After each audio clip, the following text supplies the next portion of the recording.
அஸ்ஸலாமு அலைக்கும் வரஹ்மத்துல்லாஹி வபரகாத்துஹு. ஒரு சமயம் அல்லாஹு தாலா இப்லீஸை நபி ஸல்லல்லாஹு அலைஹி வஸல்லம் அவர்களை சந்திக்க கூறினான். ஷைத்தானும் பெரிய துறவி போல நபியை சந்தித்தான். நபி அவர்கள் நீ யார் என கேட்டார்கள். அதற்கு அவன் நான் தான் இப்லீஸ் என்றான். எதற்காக இங்கு வந்துள்ளாய் என்று நபி அவர்கள் கேட்டார்கள். அதற்கு அவன் அல்லாஹ் உங்களிடம் சென்று நீங்கள் கேட்கும் கேள்விக்கு பதிலளிக்குமாறு கூறினான், அதற்காகத்தான் நான் வந்துள்ளேன் என்றான். நபி அவர்கள் இப்லீஸே எனது உம்மத்தில் உனது விரோதிகள் எத்தனை பேர் உண்டு என கேட்டார். அதற்கு அவன் 15 விரோதிகள் உண்டு எனக்கு என்று கூறினான்.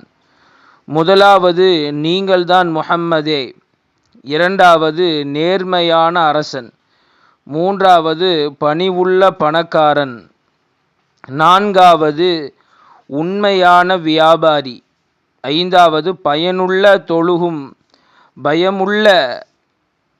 உள்ளத்தோடு தொழுகும் ஆலிம், உபதேசம் செய்யும் முஃமின், கிருபையுள்ள முஃமின், தனது தௌபாவில் தனிப்பட்டு இருப்பவன், ஒன்பதாவது ஹராமிலிருந்து பேணுதலாக உள்ளவர், பத்தாவது நிரந்தரமாக பரிசுத்தமாக இருப்பவர், 11வது அதிகமாக தர்மம் செய்பவர், 12வது நற்குணமுள்ளவர்கள், 13வது மக்களுக்கு பயனளிக்கக்கூடிய செயல்களை செய்யக்கூடிய நபர்கள், 14வது எப்பொழுதும் அதிகமாக குர்ஆனை ஓதிக்கொண்டும் இருக்கக்கூடியவரும், ஹாஃபிலுல் குர்ஆன் குர்ஆனை மனனம் செய்தவரும், 15வது மக்கள் உறங்குகிற பொழுது இரவில் வணக்கம் புரிபவர்கள்.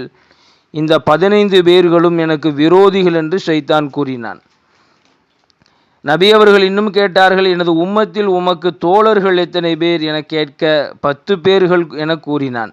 ஒன்று நீதமற்ற முறையில் தீர்ப்பளிக்குகிற அரசன், இரண்டாவது பெருமையுள்ள பணக்காரன், மூன்றாவது மோசடிக்கார வியாபாரி, நான்காவது மது அருந்துபவன், ஐந்தாவது பொய் உரைப்பவன், ஆறாவது முகஸ்துரிக்காரன், ஏழாவது எத்தீம்களின் பொருளை சாப்பிடுகிறவன், 10வது